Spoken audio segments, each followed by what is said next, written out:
अच्छा देखिए जी, अब जो यहाँ से हमारी डिस्कशन होगी कुछ मॉड्यूल्स के लिए, उसमें हम पाकिस्तान के अंदर मौजूद जो इंडस्ट्रियल क्लस्टर्स हैं उनके ऊपर बात करेंगे। तो पहला इंडस्ट्रियल क्लस्टर जिसके ऊपर हम आज गुफ्तगू करेंगे वो सर्जिकल इंस्ट्रूमेंट्स क्लस्टर है। इस इंडस्ट्रियल क्लस्टर पे डिस्कशन करने से पहले मैं ये ज़रूरी समझता हूँ कि मैं आप लोगों को ये बताऊँ कि ये इंडस्ट्रियल क्लस्टर मेरे दिल के बहुत करीब है। अब आप कहेंगे कि आपके दिल के ये क्यों करीब है? तो मेरे दिल के करीब ये इसलिए है कि इस इंडस्ट्रियल क्लस्टर को मैंने तकरीबन 2008 से लेकर, तो आप समझ लें कि करंट 2022-23 तक इसके ऊपर मैंने रिसर्च की है। यानी मैंने अपनी हायर एजुकेशन में जो जितनी भी अपनी तहकीक की, उसमें सर्जिकल इंस्ट्रूमेंट्स क्लस्टर जो है वो मेरा मेन मौजू रहा। तो उसके ऊपर मैंने कुछ काम किया। तो इसलिए जब सर्जिकल इंस्ट्रूमेंट्स क्लस्टर की बात आती है तो मैं इसके साथ एक इमोशनल एसोसिएशन भी महसूस करता हूँ। ज़ाहिर है सियालकोट के साथ तो एक महसूस करता ही हूँ, लेकिन इस क्लस्टर के साथ भी मैं महसूस करता हूँ। तो मैंने इस क्लस्टर में जो कुछ जाना उसके कुछ हिस्से आपके साथ शेयर करूँगा। ज़ाहिर है कि ये हमारा स्कोप इतना नहीं है कि हम इसके ऊपर बहुत तफसील से गुफ्तगू कर सकें। आप सब लोग ये जानते हैं कि जो सर्जिकल इंस्ट्रूमेंट्स हैं ये हमारे यहाँ जो ऑपरेशंस होते हैं, जो क्लिनिकल प्रोसीजर्स हैं, उनके अंदर इस्तेमाल होते हैं। अच्छा, अब अगर आप इस क्लस्टर को जो कि सियालकोट के अंदर है, आम बेसिकली 3 शहर हैं जो कि सर्जिकल इंस्ट्रूमेंट्स क्लस्टर को कंट्रीब्यूट करते हैं। सियालकोट सबसे ज़्यादा, उसके साथ फिर डस्का और उसके साथ फिर गुजरांवाला। ये कैसे कंट्रीब्यूट करते हैं ये मैं इंशाल्लाह आपको थोड़ी देर में बताऊंगा।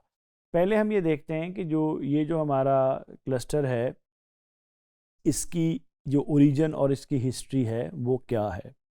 अच्छा, अब जो सर्जिकल इंस्ट्रूमेंट्स क्लस्टर है ये पुराना है और आप समझ लें कि एक तरह से 19वीं और 20वीं सदी में अगर हम करें तो ट्रेस कर सकते हैं हम इसकी हिस्ट्री को। लेकिन इससे भी पहले जो मेटल वर्किंग है, जिस तरह आपकी इवन मुग़ल एम्पायर में और उससे पहले भी इस रीजन के अंदर ऐसे आर्टिसंस मौजूद थे जो कि एम्पायर्स के लिए मुख्तलिफ़ तलवारें और जो जो असला था, वेपन्स थे, वो तैयार करते थे। लेकिन 19वीं सदी के अंदर ये एक ट्रेंड आया कि यहाँ पर जो क्राफ्ट्समैन हैं उन्होंने इंस्ट्रूमेंट्स बनाने शुरू किए जो कि उस ज़माने में जिस किस्म की सर्जरी होती थी उसमें इस्तेमाल होते थे। असल जो इसको बूम मिला वो इस तरह है कि सियालकोट के अंदर जो मिशन हॉस्पिटल था उसके जो कुछ इंस्ट्रूमेंट्स थे उनकी रिपेयर लोकल आर्टिसन से करवाई गई, जो वहाँ पर लोकल क्राफ्ट्समैन थे उनसे, ब्रिटिश डॉक्टर्स ने करवाई, सर्जन्स ने करवाई।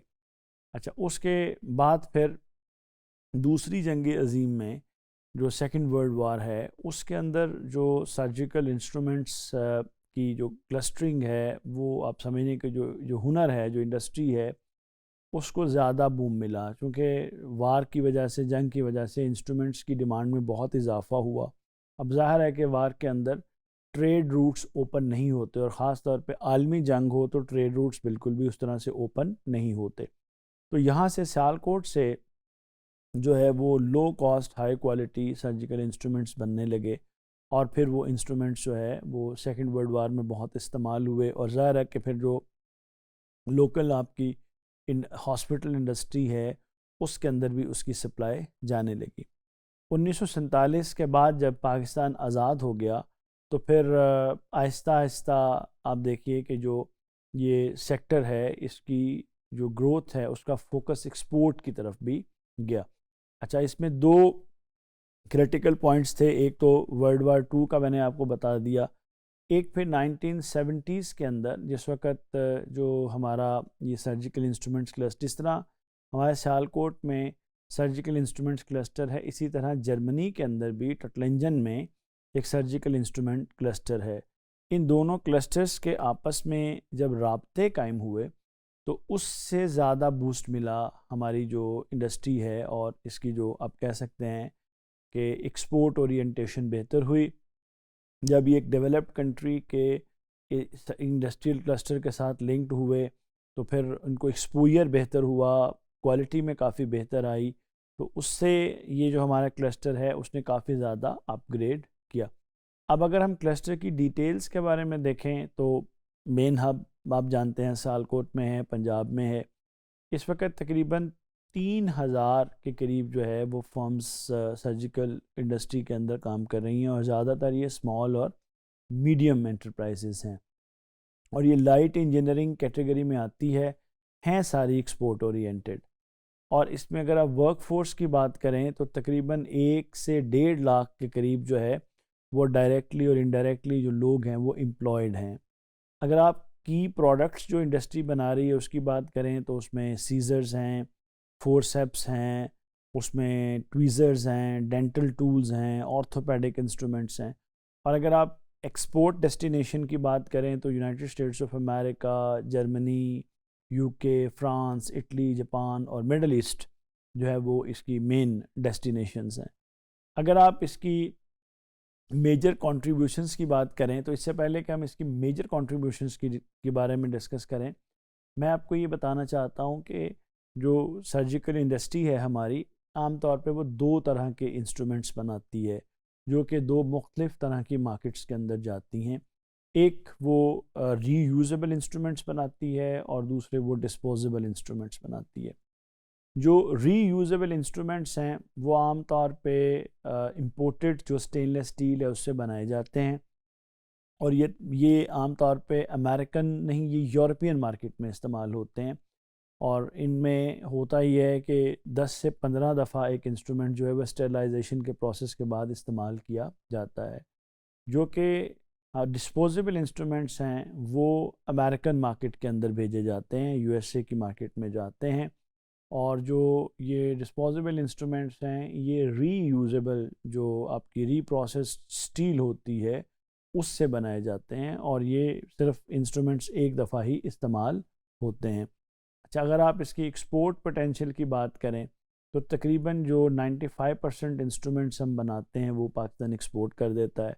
तकरीबन $400 मिलियन की हमारी सालाना एक्सपोर्ट है। अच्छा, इसके अलावा अगर हम देखें तो मेन जो इस इंडस्ट्री की कंट्रीब्यूशन है, चूँकि ये बड़ी इंडस्ट्री है और जो भी सियालकोट के अंदर बड़े इनिशिएटिव्स दिए गए हैं, वो ड्राई पोर्ट है, वो एयरपोर्ट है, वो इसके अंदर इसका बड़ा रोल है। और ख़ास तौर पे जो सीमाप है, surgical instruments manufacturers association of Pakistan जो है, उसका बहुत सिग्निफिकेंट रोल है इस इंडस्ट्री के हवाले से। अच्छा, फिर आप ये देखें कि तकरीबन 1 से 1.5 लाख लोगों को ये बड़ी रीज़नेबल एम्प्लॉयमेंट जो है ये सेक्टर हमारा प्रोवाइड करता है। इसमें ज़्यादातर फर्म्स जो हैं वो ISO सर्टिफाइड हैं। उसके अलावा अब आप देखें तो ये जो जो फेडरल ड्रग्स एंड जो अमेरिका की फेडरल ड्रग्स जो अथॉरिटी है उससे ये अप्रूव्ड भी हैं, उससे कंप्लाइंट भी हैं। फिर गुड मैन्युफैक्चरिंग प्रैक्टिसेस जो हैं ये उसको भी पूरा करते हैं। यहाँ इंडस्ट्री के अंदर जो सपोर्टिंग इंस्टीट्यूशंस एंड बॉडीज़ काम कर रही हैं उसमें सीमाप है जो मैंने अभी आपको बताया। इसी तरह से पंजाब स्मॉल इंडस्ट्रीज़ कॉरपोरेशन है, trade development authority of Pakistan है, जो टेफ्टा और PBTC हैं जो कि स्किल ट्रेनिंग वर्कर्स के लिए जो है वो काम कर रहे हैं।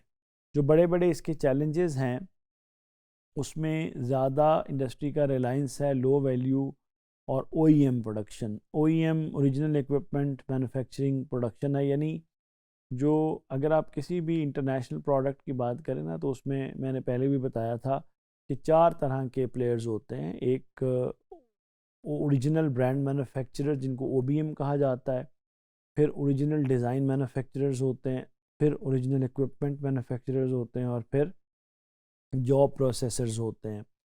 तो अगर आप गौर करें तो जो आपके ODM और OBM हैं वो डेवलप्ड कंट्रीज़ में हैं, OEM यहाँ पर हैं और साथ जॉब प्रोसेसर्स भी होते हैं। फिर ब्रांडिंग का बहुत इशू है कि डायरेक्ट एक्सेस टू हॉस्पिटल्स नहीं है, ब्रांडिंग हमारा प्रॉब्लम है। और मेरी जो अपनी डॉक्टरेट की स्टडी थी वो इसी मौजू के ऊपर थी। मैं किसी वक्त आपके साथ इसी कोर्स में शेयर करूँगा कि मेरी फाइंडिंग्स क्या हैं, क्यों हमारी जो इंडस्ट्री है उसकी इंटरनेशनल मार्केट में अपने प्रोडक्ट ब्रांड्स नहीं होते हैं।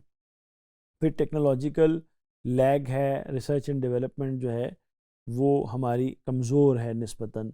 अच्छा, इसी तरह से जो ग्लोबल कंपटीशन है वो बढ़ता जा रहा है, चाइना से भी और जर्मनी से। ज़ाहिर है कि अब अगर हम ट्रेंड्स की बात करें या फ्यूचर पोटेंशियल देखें तो का जो इंडस्ट्री है उसको वैल्यू एडिड प्रोडक्ट की तरफ शिफ्ट करना चाहिए, जो इलेक्ट्रो सर्जिकल टूल्स हैं, सिंगल यूज़ इंस्ट्रूमेंट्स हैं। इसी तरह ब्रांडिंग और डायरेक्ट मार्केटिंग पे फोकस करना चाहिए। इंडस्ट्री कर भी रही है, लेकिन ये मैं आपको फिर तफसील में बताऊंगा। इसी तरह जो एक्सपेंशन है ऑर्थोपेडिक और डेंटल डिवाइस मार्केट के अंदर, इसी तरह जो हमारी गवर्नमेंट इनिशिएटिव्स हैं टेक्नोलॉजी अपग्रेड्स और ट्रेनिंग सेंटर्स के, ये बहुत ज़्यादा ज़रूरी हैं। अब आपके सामने स्क्रीन के ऊपर एक डायग्राम है। ये मेरी जो 2008 से 10 के दरमियान सर्जिकल इंडस्ट्री के ऊपर रिसर्च थी, उसकी जो फाइंडिंग्स थी उसमें से ये एक मैंने जो क्लस्टर था उसकी एक मैपिंग की थी। आपको सामने स्क्रीन के ऊपर जो नज़र आ रहा है, दो सेक्शंस हैं। सबसे ऊपर एक ग्लोबल मार्केट है, दूसरी तरफ पाकिस्तान है। अगर आप पाकिस्तान के अंदर देखें तो आपको 3 शहर नज़र आते हैं। गुजरांवाला से शुरू हो रहा है, फिर डस्का है और फिर सियालकोट है। अगर आप गुजरांवाला में देखें तो वहाँ फर्नेसेस और रोलिंग मिल्स हैं, जो कि स्क्रैप से जो इंडस्ट्री होता ही है कि जो डिस्पोजेबल इंस्ट्रूमेंट, जो आपका रीयूजेबल इंस्ट्रूमेंट है, उसके लिए बेल्जियम वगैरह से स्टेनलेस स्टील इंपोर्ट किया जाता है। उससे जो स्क्रैप निकलता है वो स्क्रैप बाय कर लेती है हमारे जो फर्नेसेस हैं, और फर्नेसेस फिर उससे स्टील शीट्स बनाती हैं जो कि सप्लाई की जाती हैं आगे डस्का वालों को। आपको यहाँ पर 2 वे एरोज़ नज़र आ रहे हैं। आपको पहले ही अगर आप गौर करें तो आपको ग्लोबल मार्केट से एरो टूवर्ड्स सियालकोट और फिर वहाँ से डस्का और गुजरांवाला की तरफ नज़र आ रहे हैं। वो असल में ऑर्डर फ्लो को शो कर रहे हैं कि ग्लोबल बायर से हमें ऑर्डर मिलता है, डिज़ाइन आता है, और फिर हमारे सियालकोट में जो OEMs बैठे हुए हैं, बड़ी इंडस्ट्रीज़ बैठी हुई हैं, वो उन ऑर्डर्स को या तो ख़ुद मैन्युफैक्चर करते हैं या उसको फिर आगे वो सियालकोट और डस्का के अंदर भिजवाते हैं। डस्का जो है वो सर्जिकल फोर्जिंग इंडस्ट्री का मरकज़ है, वहाँ पर फोर्जिंग की जाती है, और फिर डस्का वाले स्टील जो है वो गुजरांवाला से प्रोक्योर करते हैं। और फिर आप देखें एक तरफ आपको लेफ़्ट से राइट ऑर्डर फ्लो नज़र आता है, और फिर आपको राइट टू लेफ़्ट जो है वो प्रोडक्ट फ्लो जो है वो नज़र आता है। तो ये असल में 3 शहरों की और ग्लोबल मार्केट की कहानी है। इसको किसी जगह पे मैंने लिखा भी है कि interdependence of value chain links, a tale of 3 cities. तो ये पाकिस्तान के 3 शहर हैं, गुजरांवाला, डस्का और सियालकोट, जो मेनली हमारी सर्जिकल इंडस्ट्री के अंदर कंट्रीब्यूट करते हैं, और हमारा टारगेट जो है वो ग्लोबल मार्केट होती है। उम्मीद है कि आपको सर्जिकल इंस्ट्रूमेंट्स इंडस्ट्री जो है इसका तारुफ, इसका जो क्लस्टर का इंट्रोडक्शन और डिटेल्स हैं वो क्लियर हुई होंगी। शुक्रिया।